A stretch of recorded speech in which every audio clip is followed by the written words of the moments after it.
Ching, ching, ching. It's those cash has got to ring. We got to put the money in the drawer. The bell's got to ring. We need to collect our money. And by golly, it seems like this, as soon as we get $1 or $2 in the drawer, there's $3 or $4 worth of bills that show up. So it's really, really hard, even when business is good, to keep the money coming in fast enough to pay the bills. So I've been at it now for 68 years. Know a little few tricks, know some basics. And you know, my friends, it all gets down to basics, as that's what we're going to focus on. The basics, the elementary, but indeed the foundation blocks for maintaining good cash flow. We'll cover them all during the next 3 weeks. And I certainly hope that it helps you in your business move forward. We're sponsored tonight by the Small Business Center in Lenoir County and Kinston, North Carolina. Lee Albritton, who will probably sign in with us at some point, is the director for the Small Business Center there. Lee is a wonderful fellow, a great director. Looks forward to helping you in any way that he possibly can. And you're welcome to give him a call if you're in that region, 252-208-1225. Set up an appointment, and he'll make all the resources of the Small Business Center network available to you. He's located over in the new Aerospace and Advanced Center, just outside of Kinston on Highway 58. Got a beautiful office there. He maintains an office there, and he also has an office downtown on Main Street, on Queen Street, I think it is. My name is Steve Carver. I'm in Dunn, North Carolina. It's my presentation number 1263. Working with you. Let me see if I can turn off some background noise here. Excuse me just a minute. Okay. I'm not a lawyer or a CPA, just a fellow that's been in business now for 66 years and counting. I'm 79 years old and doing business every day and enjoy it.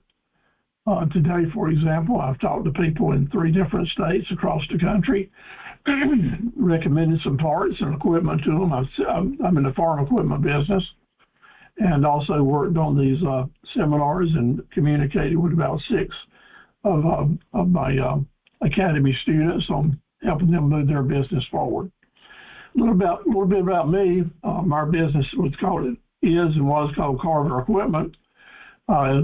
My dad started in 1959, and through the years I've kept it going up until 2009, and then went to the internet and then sold the internet business in 2025. So Carver Equipment Company lives on, and we're real proud of that, and keeps the income coming in, and we keep building our customer base. This is a good picture of my father, Alvis Carver, who started the business, and his brother, Robert's being my uncle. And back then, our family came off the farm down in Cumberland County, North Carolina, in the Hope Mills community. We were all raised and born and worked hard all of our lives on a small tobacco and watermelon and grape farm just north of Hope Mills. This picture of my grandmother and my dad and his brothers and sisters. My first tractor looked like this. Don't look quite like the tractors you see out in the fields today. This is the Alice Chalmers Model B tractor, and that's where I learned how to drive a tractor, and therefore cars and trucks and other things as well. So it was an old timey in its day. This was a 1951 model, as a matter of fact. Our dealership was Alice Chalmers, where we sold all types of Alice Chalmers tractors and other brands as well through the years. We added on a lot of different brands. It ended up being a Kubota dealer when I sold the business. Gleaner combines was one of our major products out in the field. These combines, when I sold the business, was selling for around $12,000. Now they're $200,000 for it. Just amazing how much the prices have gone up. Excuse the telephone ringing in the background. I can't quite get to it. We diversified the business with forklifts and skid steer loaders and material handling products also. So the business really grew through the years through the diversification. Also added several side hustles turned into full-fledged right large businesses with government contracting for the Army and for the FAA at airports, and also did contract mowing and landscaping for 12 to 20 years. So just a lot of experience, a lot of different things. Kind of gives me a good basis to give you guys advice on a lot of different types of businesses, because I've been there and done that. Got the t-shirts to prove it. So in 2019, we celebrated 60 years in business, which is a pretty longevity landmark, and that qualified us to give lots of lessons and classes and advice about how to have a business last for the long haul. Last year, I was able to find a young Christian couple with the same values that I have that wanted to get into our business. So we sold the business to Kyle and Jesse Smith over in Clinton, and they became Carver Equipment Company.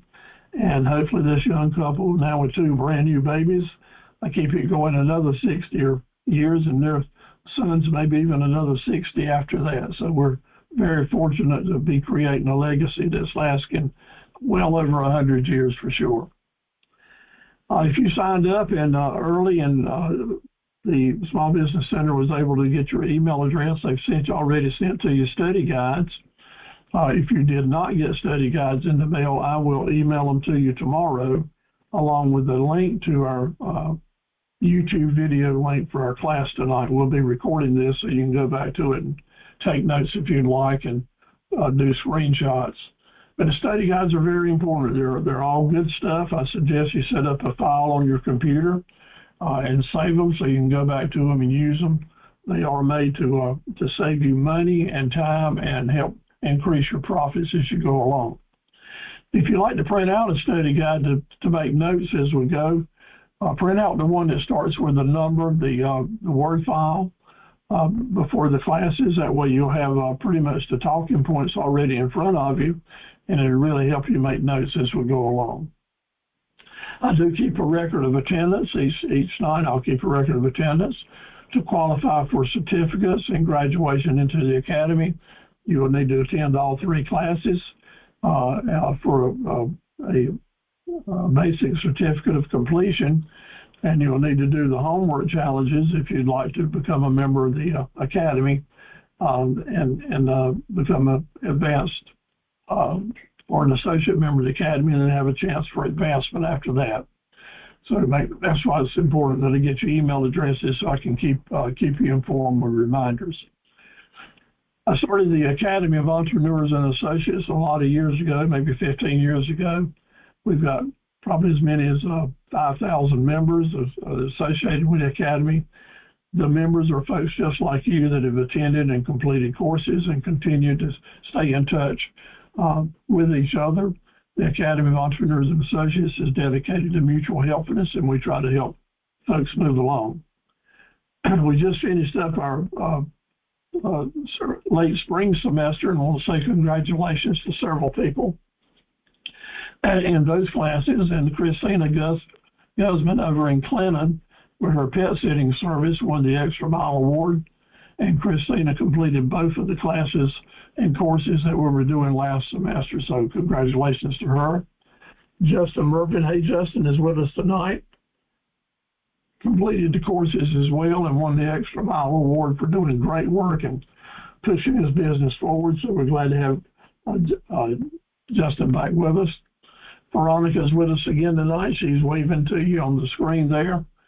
She is starting her healthcare business for in-home healthcare for seniors and others, based out of Hope Mills, North Carolina. A really great registered nurse with a long history of service to humanity and now to the community. And moving forward on that, Jennifer DeLeon in Dudley, North Carolina, serving the greater Goldsboro area. I think Jennifer is with us tonight. Hey, Jennifer. She was one of our first in class winners, did everything, all the homework and even more, as did Veronica. So we're very proud of Jennifer, and we got to meet Jennifer and Veronica at our roundtable meeting we had in Clinton a couple of weeks ago. It was so good to meet everybody. Dr. Mary Young is over in the Durham area, and she is a writer and an educator and a leader. She has has a great website where she's promoting her own business, her own books now, and she also won a First Good in Class award. And we're very, very proud of her and her membership and addition to the Academy. These classes are all about you. It's not about me. It's not about the Small Business Center. So as we move forward, I'm giving you all encouragement to stay in touch with me. Send me emails with questions or things that you would like for us to add to the classes. I try to tailor them to suit your needs, but it's up to you to stay in touch and let me know what we can do to make it better. And we'll certainly try to do that. My job is to be assertive, is to push, is to help you, motivate you to get to that next step that you want to get to in business, whether you're just getting started or whether you've been in business a while and you just kind of want to move it forward. And I'm here to help you any way that I possibly can. I will apologize right now to you if it seems like that maybe I'm trying to step on your toes to get you to move. It's not that case at all. Just trying to nudge you along. You know, sometimes we all need a little bit of motivation, someone to help us. A lot of people say nobody's going to be motivated unless someone else is assertive. So I'll take on that role, and I can handle it. I went to handling school, so you can do that. But there's no doubt about one thing. You, not me, but you have to find the endurance to stay in the game. Entrepreneurship is hard, it's tough, and there's a lot of reasons that you can find to quit and just give up. Say the heck with it, what's the work, what's this all about? Well, you have to stay in the game long enough to get good at it to make it. So I've learned that lesson now over a lot of years, and I want to share that with you. Cash flow, we're going to say that a million times in the next few weeks. But here's the key deal is, if we want to have cash flow, there's kind of something that's got to come first. We got to have products and services, number one, that people want, and number two, that people need. Or in your case, it might be number one, you need things that people need, and number two, things that people want. If you have a combination, a diversification of profit centers, that you can have lots of items that people need and people want, then you've got a chance to stay in business because you will have a diversification of cash flow. Without it, it's really tough. So we'll talk about this quite a bit during the next few weeks. One of your study guides is the 40 drill skills, street smart business skills with videos that I've provided to you.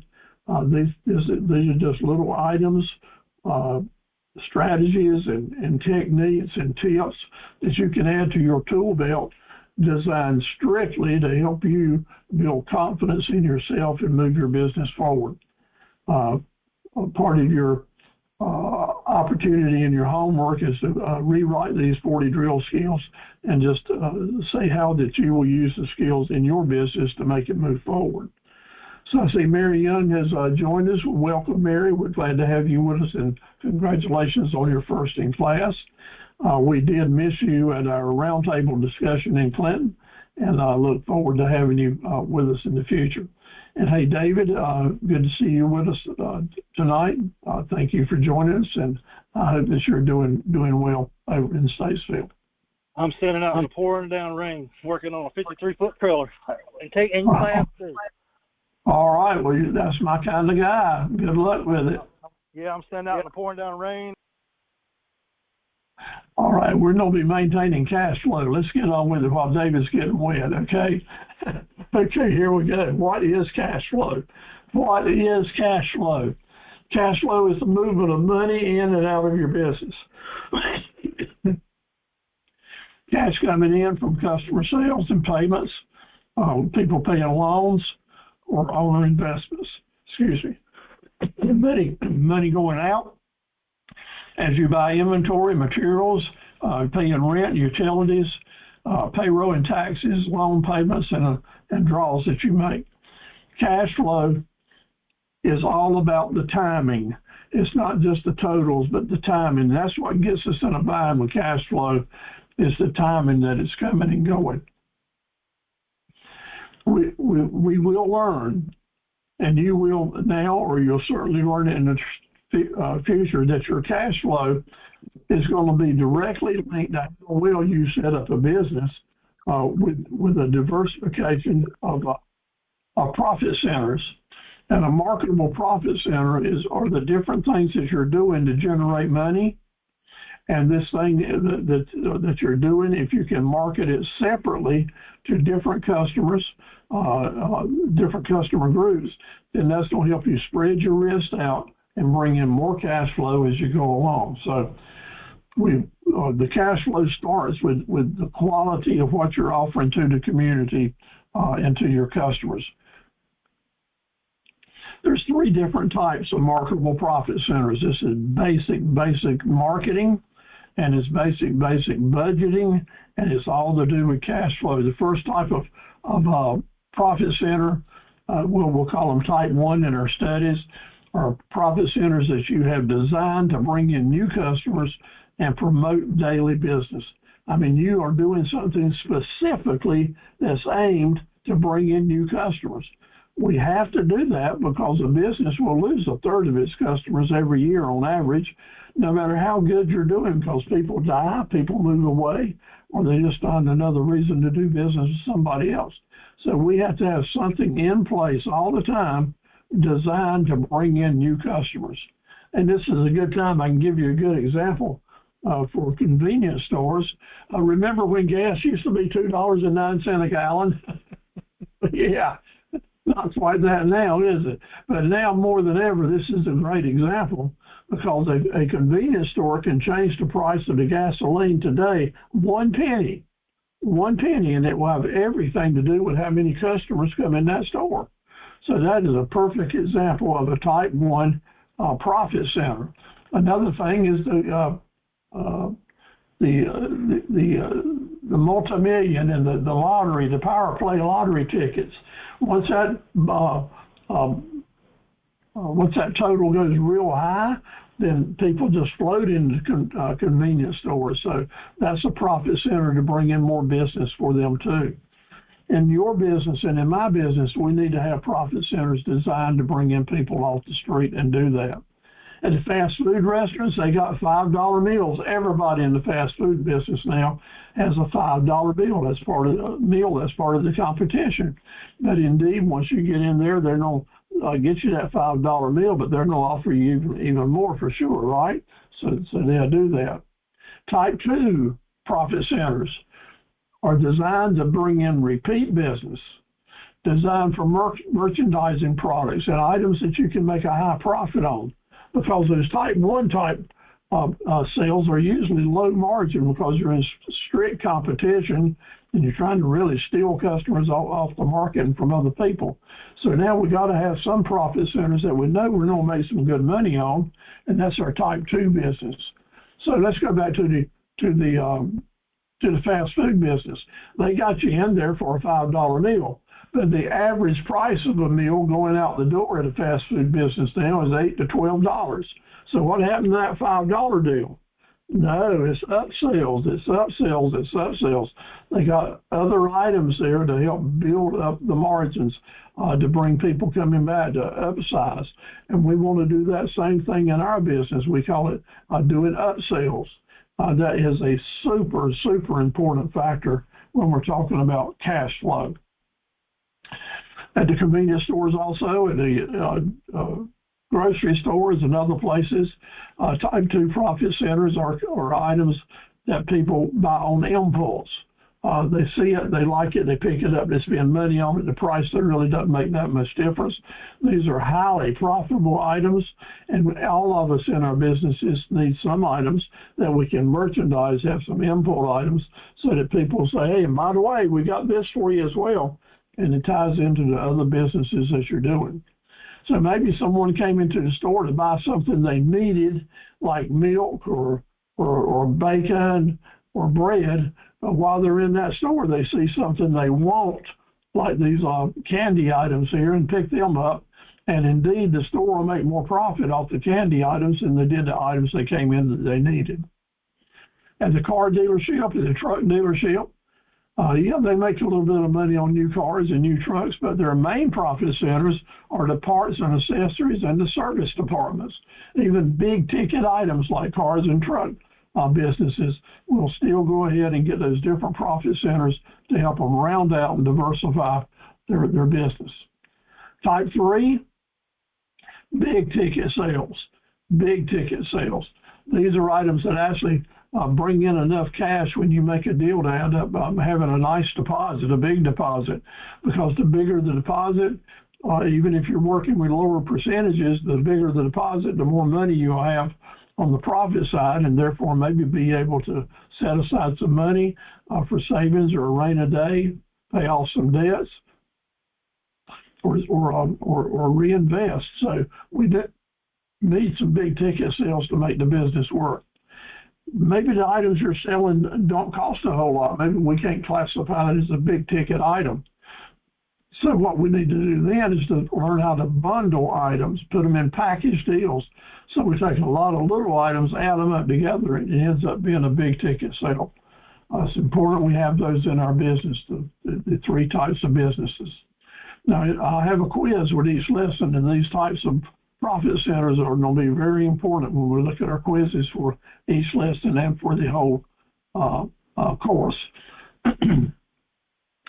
Cash flow started with the different things that you got to sell with your profit centers, but then we have to understand and estimate how much money each one of these profit centers are going to generate for us. And then we're going to have to estimate what our expenses are going to be, the cash flow related to each one of our items. So budgeting becomes a major factor when we're looking at cash flow. Having these in place as a new business, as a fundamental part of your business, understanding what your budget is, having it in writing so you can track it. If you don't have a structured budget, then there's no way you can track it month to month and season to season, and we need to do that. So what are the tools that we have to have to create a budget? We want to have our profit centers, the three types of profit centers that we just talked about. And I want to encourage you to try to have at least 5 different marketable profit centers, at least one each of the different types, but a total of at least 5. If you don't have at least 5, it's going to be hard to maintain enough year-round cash flow to be a serious business and to manage your budget. So think about that real hard as we move forward. You want to have a positive cash flow, and you do that with diversification. And the more cash flow you can have, that means you can have a manageable bucket. These are important points that I want you to remember forever and ever. You need diversified profit centers for positive cash flow, and you need more positive cash flow to have a manageable budget. If you got these 2 ingredients, your business can kind of rock along. So how do you go about this? Well, you list your profit centers one by one. I like to use the example of stacking them up like Lego blocks and name them so you can keep up with them. We go into depth in budgeting in some other webinars and seminars, but this is the example of how we would do it. We would have our expense models. Each building block, we'll call it a model. We'd have models for different types of expenses, and then we'll have models for different types of income. And we'd list them down specifically what the different model was, what type of business, what type of income we're generating. We'd add them up. So in this example, our income model is bringing in $82,000. And our expenses model is taking out $136,000. Well, holy moly, that's telling us right off the back that we got to make some changes here because we're losing $54,000 in this plan. And that's why we do the budget. That's why we do the budget. We do it in advance and put the numbers in front of us because it don't take you but just a few minutes to see that you need to make some changes. So here, if we have 3 new profit centers in this business that can generate $25,000 each, then our income will be increased by about $75,000, and that'll put us in black ink at the bottom of the budget. So by addressing our profit centers, we can indeed get out of the red ink on the bottom line. And it's not that hard a process to do, but it's something that we need to do structure and just not try to float down the river and whatever comes our way will be just fine. You need to manage your business. You need to manage your cash flow. Once you have these models in place and you've got your budget in lined up, you basically building a business plan as you do it, because then you can list each one of your different models, each one of your different incomes, and project what the profit might be from each of those or the margin. Then you can estimate your different types of expenses, list them all down, and that's going to tell you how much money is going out. So down at the bottom, we'll see what's left.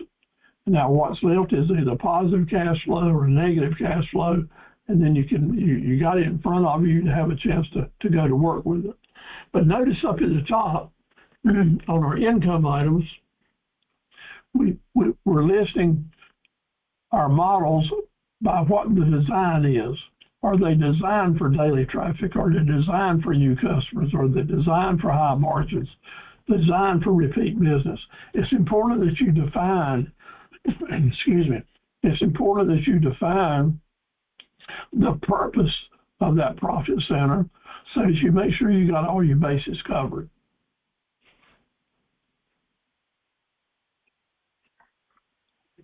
Now, all this stuff is in your, all this information is in your study guides, and you'll be able to work it and use it into your own business plan, into your own budgets. So oftentimes, of course, when we talk about cash flow, the next words out of our mouth is also, well, how's the profit coming along? And it's important that you understand, and I've learned through the years a real hard lesson, that maybe your business is wide open. Maybe you're doing a lot of business, selling, working with customers, and things look just really great. But here comes the first of the month, after this great month you've had, and you don't have enough business, enough money to pay your bills. It happens often. It's a big thing. So cash flow and profits do not necessarily always flow the way you think they would, because as you're doing a lot of new business, you're usually spending a lot of new money that maybe you haven't collected in yet, and it can get you in a really big bind. My accountants and bookkeepers used to have a hard time with our business because we dealt with big ticket items in our rental, buying a lot of new rental equipment. Construction equipment had high dollar values, and we spend a lot of money on freight and setup and delivery and insurance before we ever took in a penny from our customers. And man, that put us behind in our cash flow big time. So I was always having to maintain credit lines and using them up and pay a lot of interest. But that was the nature of that business. Maybe you're just getting into business and you don't realize that's a possibility. So what is profit? Profit is what's left from the income after you take out the expenses. But it's calculated in months and quarters and years. On paper, you'll see your profit on the financial statement. But to remember, your profit has to play out. It takes a while to see that. But let me tell you, your cash flow, you don't have to wait a while to see what's happening in cash flow, because that's the money that's moving in and out right now, and it focuses on when the cash is received and paid. You can say, I've done a lot of business. I did a great deal today. I signed a huge contract, but you don't have any money to show for it. I know a lot of us have done some businesses and still do it. And Veronica, I imagine this will be a big issue with you. You'll sign some good long-term contracts that may show thousands of dollars in income, but don't have a penny to show for it. All you got for is a piece of paper and a signature on it. So the cash flow really sucks when you're doing that type of work, and you have to have a good plan to survive it. So remember, it's all about when the money is paid, and therefore you got to pay your bills and people have got to do you. You can be really profitable on paper and be absolutely broke cash flow wise. So that I want it to sound scary to you, because it is scary and it's really important. And that's why we needed to have this lesson, so you've got a good grip on what can happen to you cash flow wise. So what are some of the reasons that we get into cash flow problems? The most reasons are we underestimate what our startup costs are, what our early costs are. So in your budgeting, you just got to really think hard about your estimates on what it's going to do. And then sometimes we overestimate on how many sales that we're going to make in a hurry. We talked with David a few weeks ago, and David's really working hard. He's got a great business that's going to move forward, but sometimes things just start out slow. And even though you spend a lot of money on marketing and you've got your own personal expenses and you're buying stuff, the customers just start flooding in. Well, customers just don't flood in usually in a regular business. You build your businesses slow and build up your cash flow as you can. Sometimes you get into big trouble when you mix your personal money with your business money. You use up your personal savings to go towards your business, and then some surprise comes along and you don't have the personal funds to make it, and maybe the cash flow is not so good at the business, and by golly, we're in a jam. So we have to be careful about mixing personal money and business money. Sometimes we'll spend money on our bank balances or not be fully aware of what our balances are instead of maintaining the balances we need. Bottom line, awareness is the big word. Staying aware, being savvy about what the cash flow is doing. So the first step to control your cash flow and slow down struggles is to stay aware of what's happening. Knowing where the money is actually going is a big deal too. So where does cash usually flow out to? And some of these I'm going to say them, and you say, well, heck, Steve, I know that. That's just common sense. Well, we all know this, but we all forget it. We all get so tied up in trying to make sales that we forget that we've got cash flow flowing out here and there and there. So that's why this class is important to you. We're constantly having to pay for goods that we sell. Selling a product is great, but then we have to replace it, put it back in inventory. So you might have took in a lot of money, but you don't have to spend a lot of money to replace it. And in inflationary times like we're in now, sometimes it's going to take more money to replace the item you just sold than what you got for it, and that's scary too. What does that mean? We have to forecast what it's going to cost us to replace that equipment and maybe raise our prices enough to cover it. Operating expenses are always going out, and the rest of the story is they're always changing. We have to be aware of that. And of course, payroll and benefits of payroll and payroll taxes, huge factors, big money, and money goes out to pay the payroll, but also money has to be earmarked to pay the taxes. And that's another big hit on your cash flow because you got $10,000 in the bank, but 2 days from now you got to pay $8,000 in benefits. Well, by golly, that means you don't have the $2,000 of flexibility, so you have to be aware of that. Loan payments, credit card payments are coming due all the time, and we need to draw money out to buy groceries and pay our expenses as the owners. So, big deal. That's a lot of money going out. Why have I said all this? Having categories, always constantly being aware of this is happening to you. Setting up your checkbook and your count of the charts and your bookkeeping system so that you can recognize these different types of expenses make a big difference for you in being able to control all this stuff. Now about just leaks. Yeah, we have to pay the things we've been talking about, but there's some items where we just kind of leak money out of our account. So what are those items that we might look for? And maybe you got some subscriptions or services that you've been signed on for a long time. Maybe you don't use them. Maybe you don't really need them. Sometimes maybe we over-order, putting too much stuff in inventory than we have to. And that over-ordering means we have to spend more money to do it and we don't sell it. Therefore, we're using up our cash flow in slow-moving items. Maybe we've got some reoccurring costs that are always coming in, different things that are being hit on our credit card or that we see some different costs that maybe we could eliminate that would help us. And if we don't pay our bills on time and we get late fees or have overdrafts, being late fees cost us two ways. First, it hurts us again cash flow and hurts our credit reputation. overdraft fees are really expensive and hurt our reputation with the banks. And then maybe there's penalties coming aboard. All these penalties, all these factors are manageable. And if we don't manage them, there's a sucking your available cash dry on items that don't have to. And then maybe we like to splurge a little too much. Maybe we travel and have meals and extras, and maybe we really don't have the cash flow with the reserve to do that. Sometimes we just don't have to starve a meal or two to save some money and get things under control. Not keeping your cash flow under control, no matter how strong your urges are, is human. It happens to all of us. We just have to curtail that every way we can. And the way you do it is you question every recurring charge. Am I saying you can eliminate them? Heck no. I have them every month and have for years and years. You can't eliminate them all, but you can sure start whittling on them the best you can. So let's stop those leaks as best we can. Cash flow will scare you. It'll scare you. And I don't want you to panic. That's the worst thing you can do is to panic.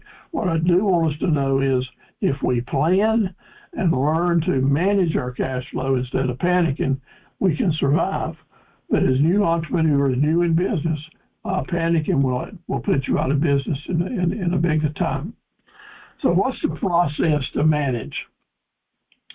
And the key is to track. Is to track as you go on a regular basis.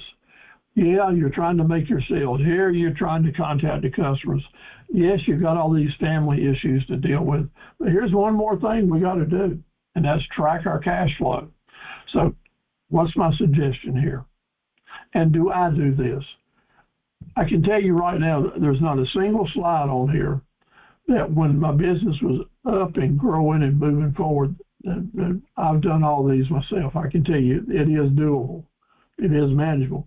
Even in a one-man or one-woman show, once you get your structure in place, you can manage it quite easily because it all ties into your budget and your business plan.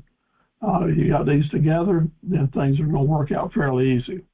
So keep up and manage with, have a notebook or a ledger, a basic spreadsheet, have some software that might help you keeping up with your cash flow.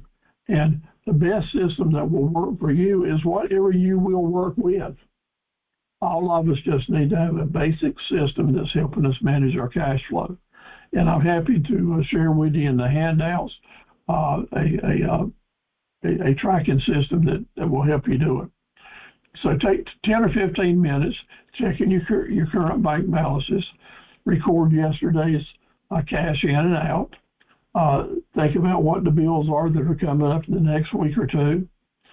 Make a special note. If you've got some overdue payments from customers, make a special note to put those on your priority list, on your daily priority list, to make those collections.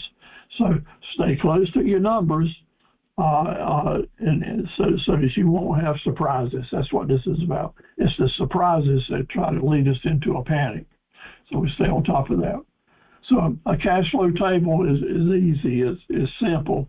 And in your handout and like on these slides, you basically just have your dates, your money in, your money out, what your balances are. And this will help you set the trends.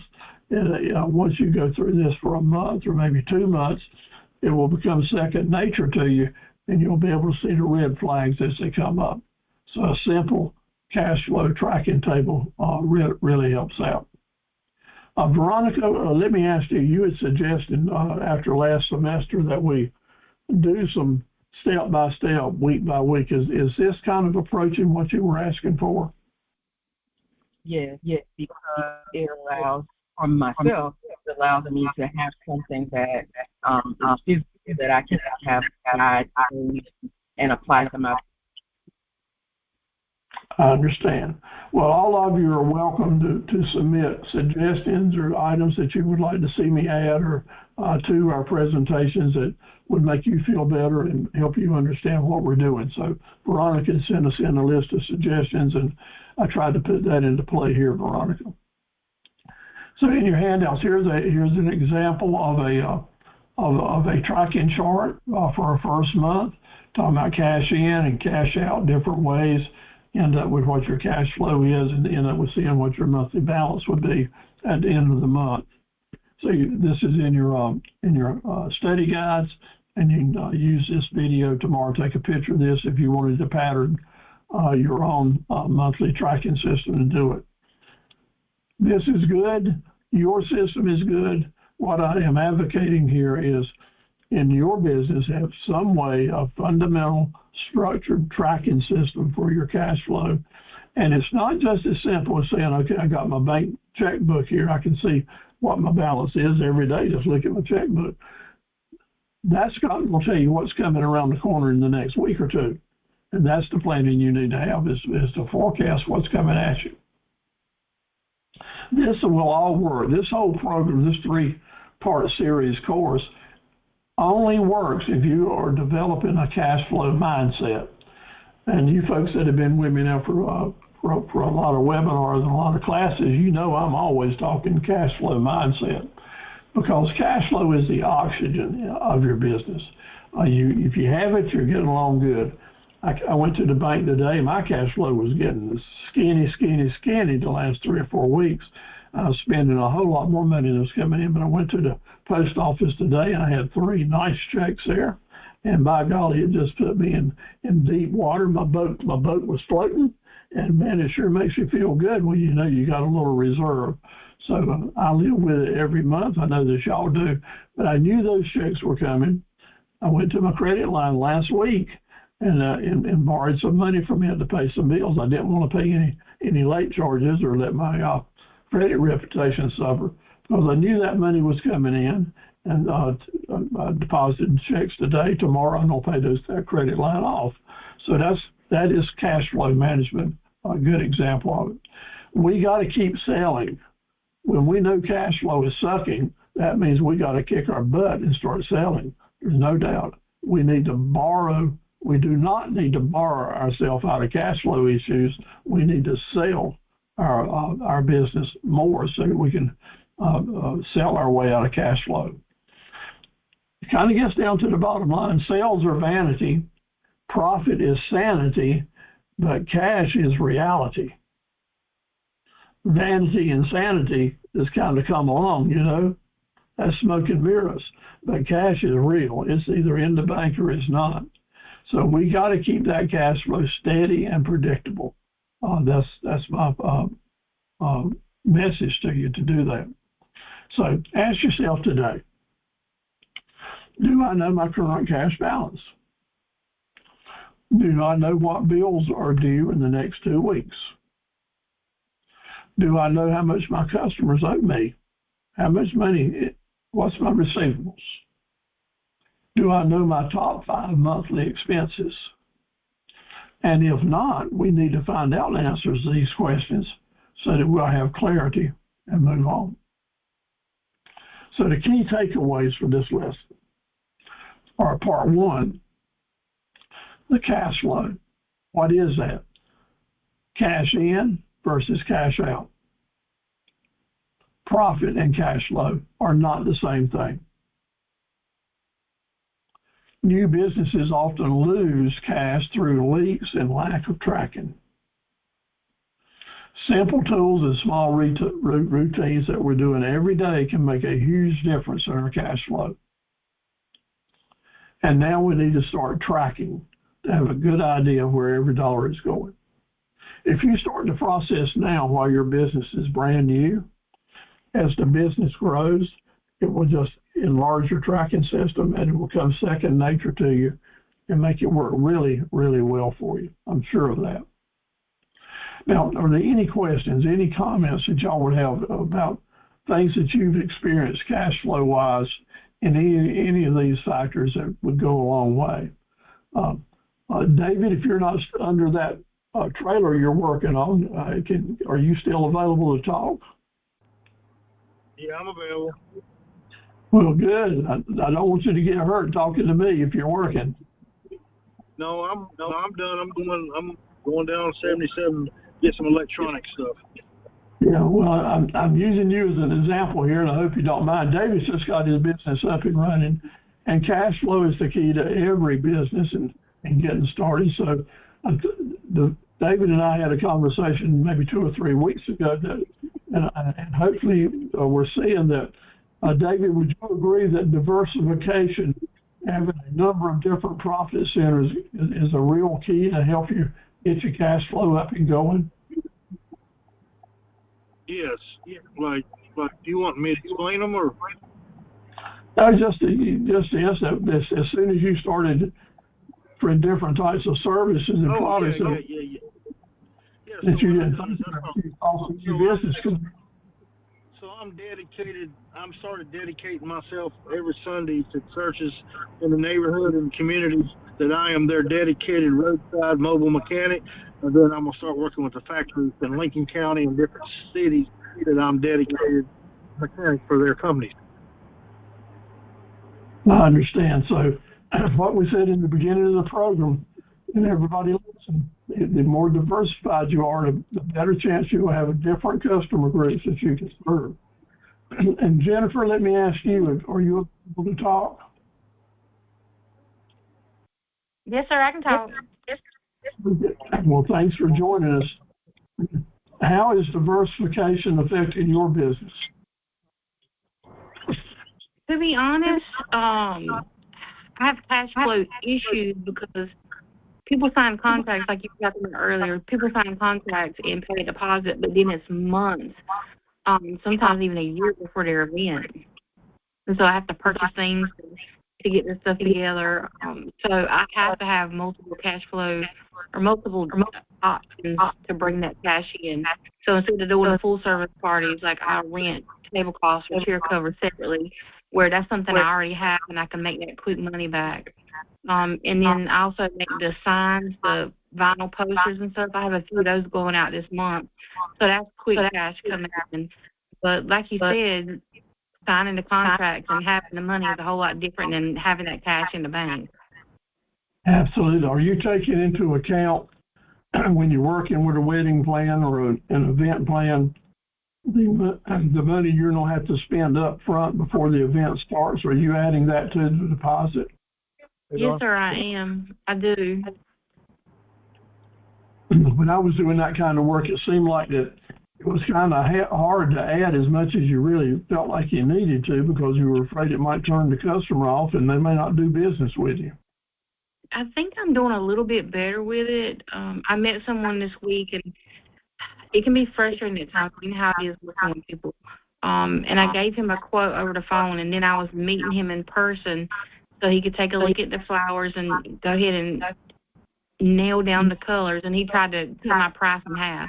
Like, okay, well, like Mr. Steve says, you're not my customer. I'm not your decorator, so it's one of those things. But then I met a lady this week. I'm going to go meet her next weekend. She's going to pay her deposit, pick out her colors, and I quoted her an extra travel fee because she's going to be an hour and a half away from me, and she was completely fine with it.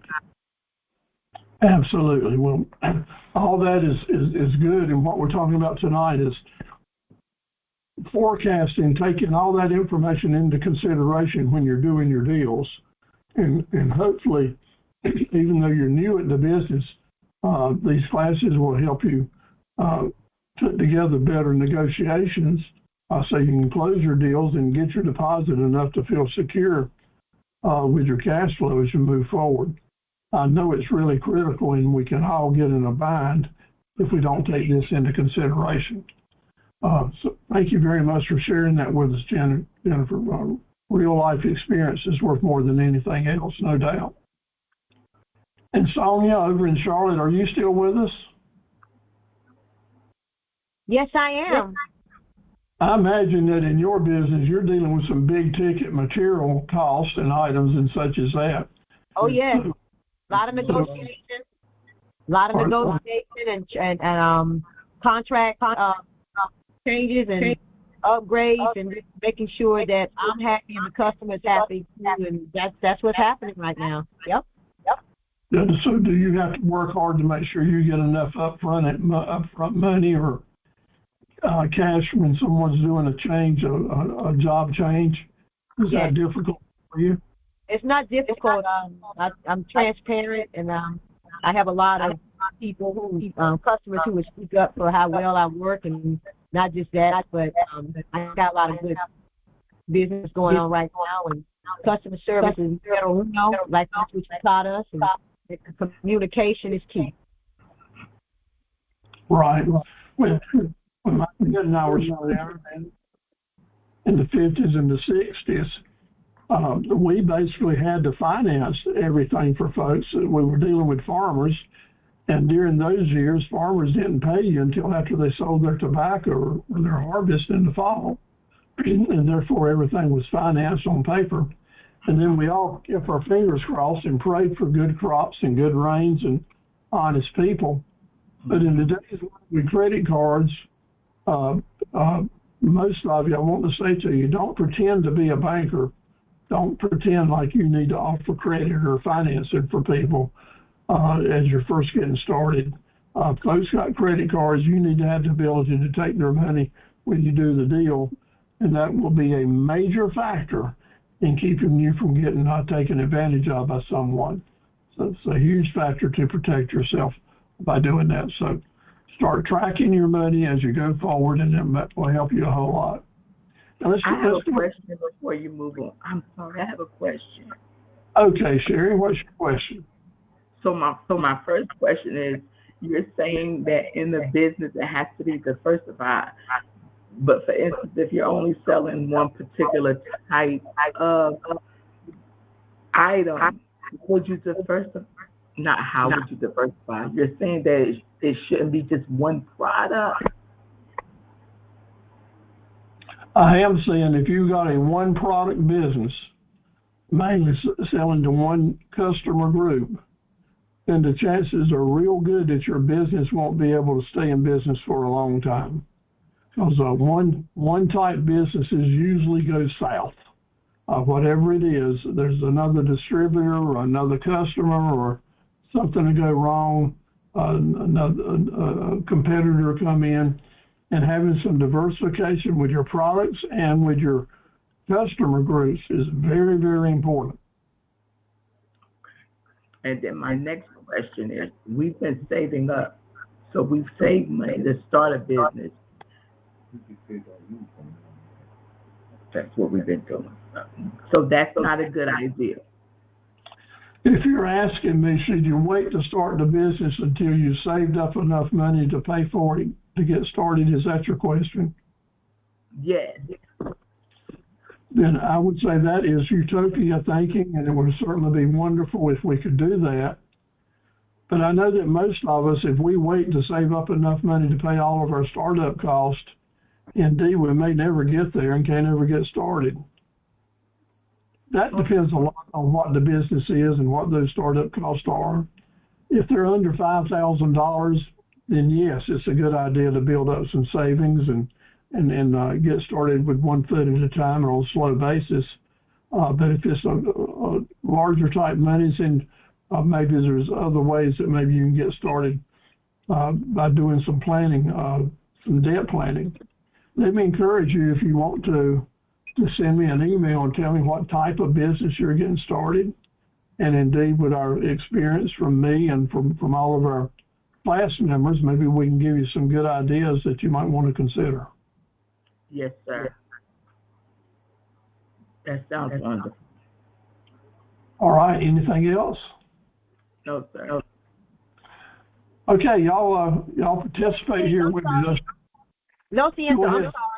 I would love if I'll send you an email, but I would love for those of us who are thinking of financing to some people, what would you consider based on our individual businesses, and so we can just sort of kind of navigate a bit better and get like eyeball if you ever, get that opportunity. I know you have a lot of work, but if you can do that, that'll be good. So you asking me to give some different financing ways that you can finance your customers doing business with you, so that you would offer credit to the customers? Yes. Is that? Some yes, I'll be glad. I'll be glad to do that. Normally, that would be done through a third-party financing institution. That actually you would have you would come up with the pricing, and you and the customer agree with the pricing, then you would take that information to a finance company, and they would make application. The finance company would pay you the money, and the customer would start paying the finance company. The key words here that I want to make sure is clear, if you're thinking about financing for your customers, is the words non-recourse. Non-recourse means that you are not going to be held responsible to pay for that debt if the customer doesn't pay for it. So that keeps you from going out being on the hook to pay someone else's debt. So we can talk about that easily. The document that you would use for financing your customers is called a promissory note. And I've got copies of that, and we have conversations about it. And so that was the good news, or that was the bad news. Let me tell you the good news. Offering financing for your customers sometimes is the difference in whether you get the deal or not. And if you have a finance plan that they can qualify for, and a financing company, and there are a lot of them out there that will work with you, sometimes you'll make as much money on the financing as you do on the products you're selling. So there's a reason to go forward with that, depending on what type of business you're in. I'll be glad to give you more advice on it. Any other questions? This is long. I love it. I appreciate y'all asking. Steve, that was great. That was great. That was great. Sure. Can I ask something, Steve? Please do, Edna. Glad to have you on board with us. My name is Edna Jackson.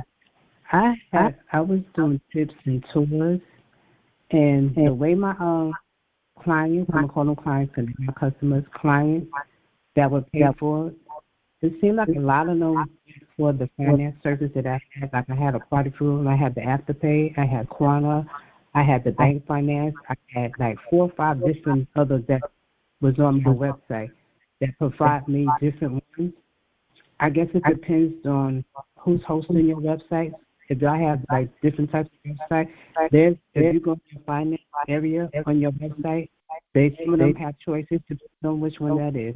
I found that to help me out a lot because when they took their money from me, they took their portion out, they charge, and they send it directly to my business bank account. That's to help me when I put my prices, because they'll see what it is, they're looking at what it is, they see the payments they're receiving, they see how much they're taking out, they see how much they need to pay on a monthly basis or 4 quarters, or they have multiple choices they can choose that's best for their finance. I found that to help me out a lot when it comes to my clients. That helped me out a lot. Edna, thank you so much for sharing that. Your audio was off just a little. Let me repeat some of what you said and make sure I got it right. Edna was sharing that in her business and her website, she has through the years offered at the website different links where people could check out the financing options right from the website and send their applications in. And when the application was approved by the finance company, they would automatically do the deal, and the finance company would automatically send Edna her share of the money and a printout on basically how it all broke down. I've had that same experience with some finance companies, and it's been very positive. But I want to tell you, there's some finance companies out there that are not quite as transparent as we would want them to be. So we'd want to check them out very thoroughly before we went forward. So Edna, we may be coming back to you and ask for some recommendations on what finance companies you found to be real good to work with. And thank you so much for sharing that. You're welcome. And I'm also starting a new one anyway. So I'm vetting out these 2 new ones now. So Steve, I'll keep in contact with you about these new ones that they even charge a little less percent. Not as much as the ones that I was doing. So I'm vetting those 2 out now. Very good. That's very good. Yes. Anyone else got something you want to chime in about? Let me mentioned to you, this would be a good place to do it. Lee Albritton, the Small Business Center director we're working with here, and we're going to do a series of classes through the summer and into the fall. And each one of them is going to encourage more of this give and take like we're doing right now. And I'm going to be encouraging more of the folks using videos to make it a podcast in our presentation. And I get more personality into it. So I really appreciate y'all contributing to this, and we'll keep strengthening as we go through the summer and get more participation, hopefully. So let's go through 10 questions that we've talked about and see how many of them y'all remember. Cash flow fundamental startups, 10 questions. How about it? Question number 1. What is the primary goal of the 3-part webinar series? What are we trying to achieve in this series? And it's just as we say here, a lot of options, but we want to help each and every one of you to build a strong, positive cash flow from day one. That's why we're here, and that's why we're doing this. According to what we've talked about tonight, what does a diversified group of marketable profit centers directly lead to? Why are we talking about profit centers? Because profit centers are the key to cash flow. The more you have, the more they're linked together, the more you can have upsells, the better your cash flow is going to be. In the course, we're recommending how many profit centers minimum do we need? How many minimum do we need? The answer is 5. We need at least one each of the different types, but we need a total of 5 or even a lot more.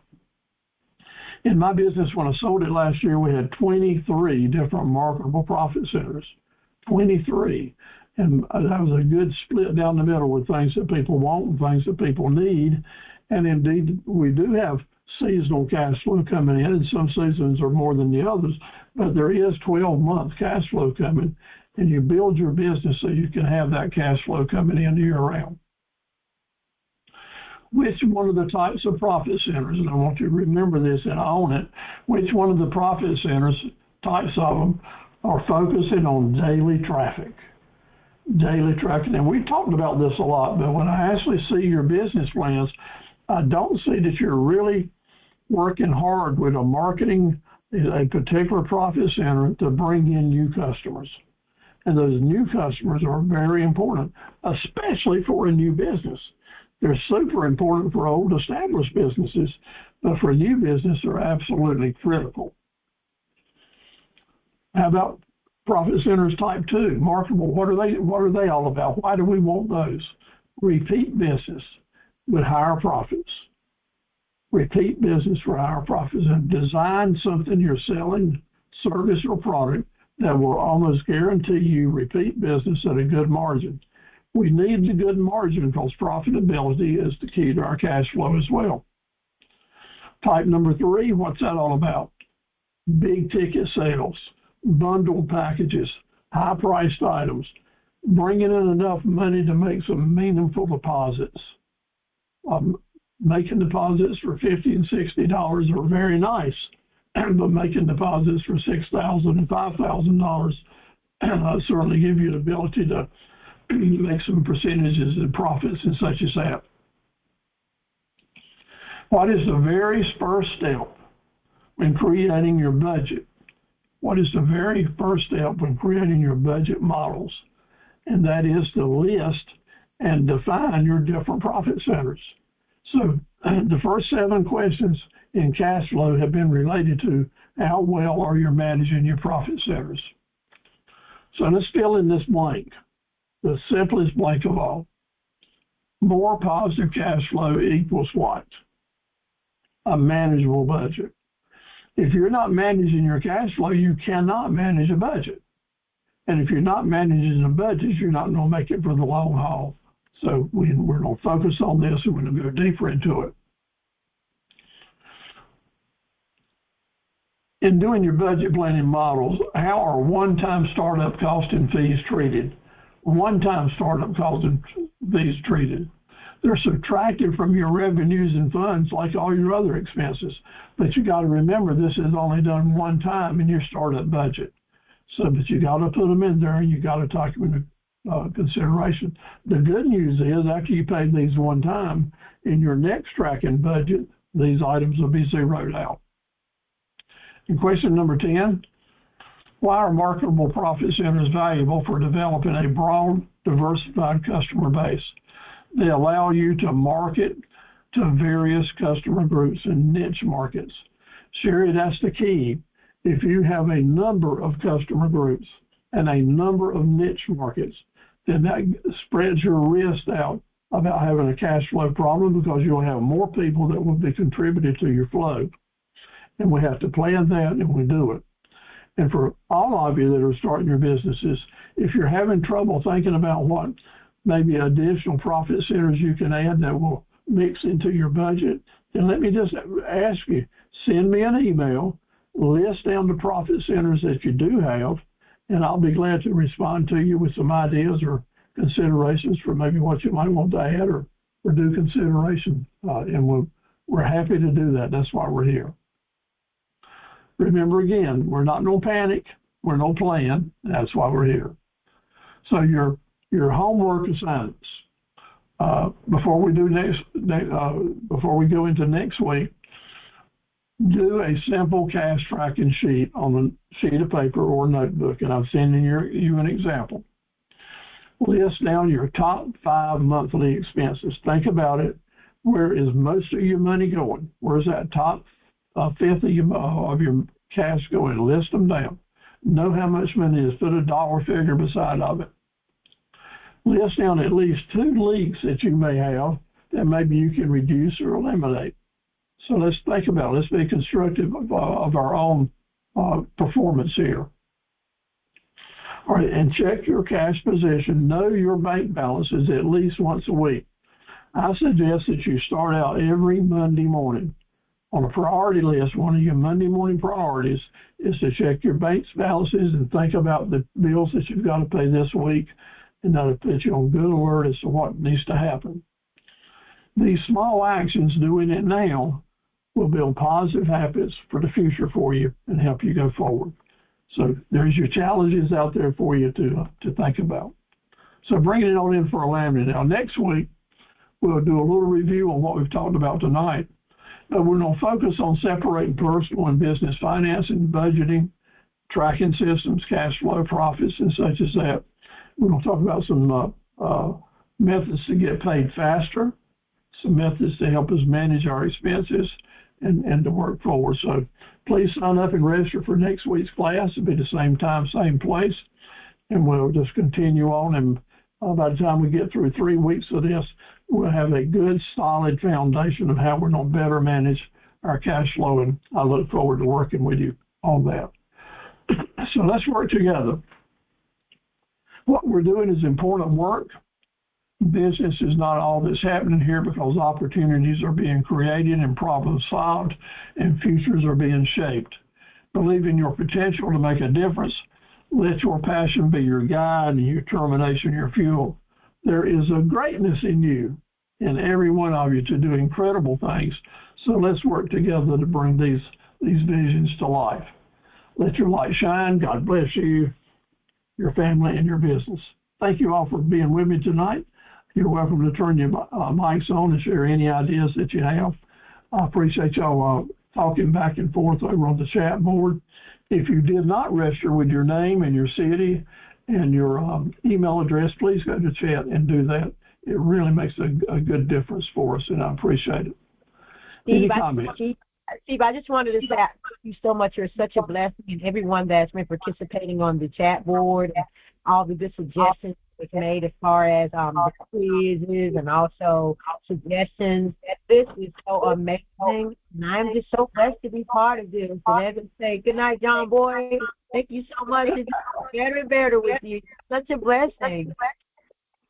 And good night to you, John Boy, Sonia, no doubt. So, Steve, I have a suggestion. It's Veronica. Yeah. For people, because I've done this myself, so for people who you're only selling like one product, you don't really know what else you would be able to add to your business, you can strategize with either ChatGPT or Claude. And you just tell it what your business is and what you offer, the products that you offer, and then you ask it, okay, give me some other ideas about what other profit that I can bring into my business. What else can I do? For me, it's like ebooks, and then I'm working on building an app for Alzheimer's for the family. So it's like different things that you probably wouldn't think about. But if you ask Chad or Claude, then you can strategize with it, and it'll give you other ideas. Fantastic. I agree 100%. And I should mention using very good. Using AI needs to be part of our daily tool belt. We need to know it's there for you and it doesn't cost you a penny. I sent AI a question early this morning that involved 6 typewritten pages and asked them to help me summarize that. And I hit the button, and in less than a second, the answer was right back there. I don't understand how it can be so fast, but it sure is thorough. So all you got to do is go to Google, and right on that Google slot, just ask the question and hit the AI button, and you're on the train. You're on the AI train, so get on board because it's happening. Thank you, Veronica. Let me challenge you every week that you're going to be my AI reminder, okay? Okay. Because I love it. I absolutely love it. Your job to remind us how AI might have helped us in the lesson that we covered. Very good. Okay. Who's next? Yeah. I actually loved it. Well, Steve, I just want to say thank you. And when you started reading the first quiz question, I was getting ready to unmute to answer the question, and I didn't realize you already had the answer selected. So I like that, Steve. Well, I'm going to send you'll get an email and a test to qualify for advancement, and you'll get the answer to questions. I promise you. Cool beans. All right. But I don't want anyone to say I didn't mention the answers in class. All right, who's next?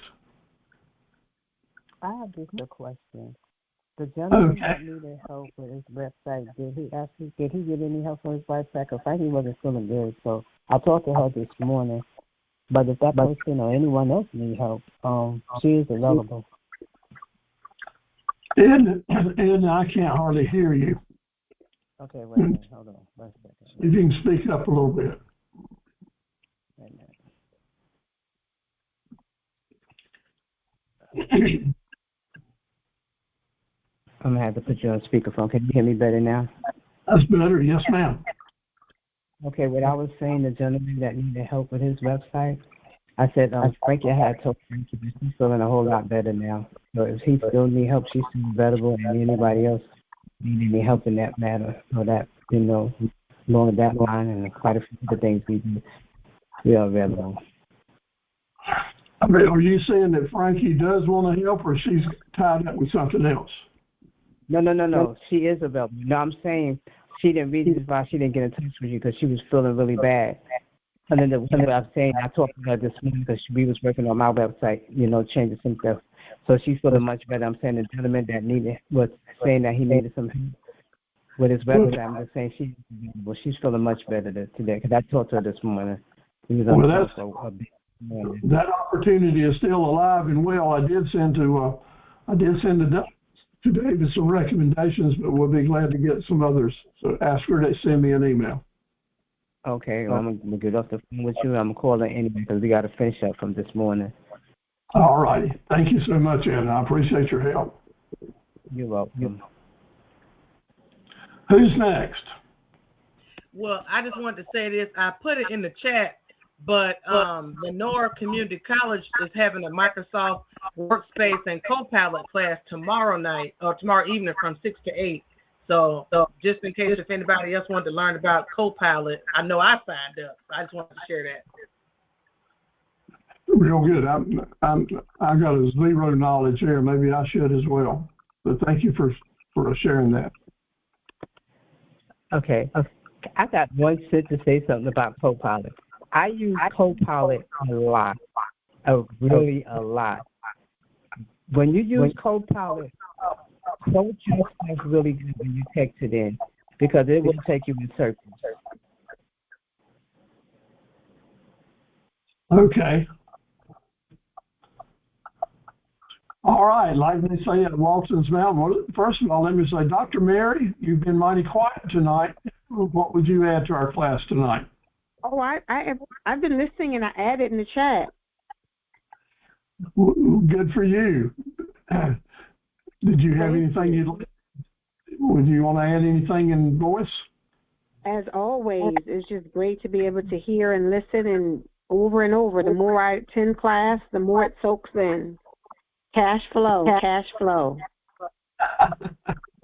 Yes, indeed. It is the motivating factor to staying in business.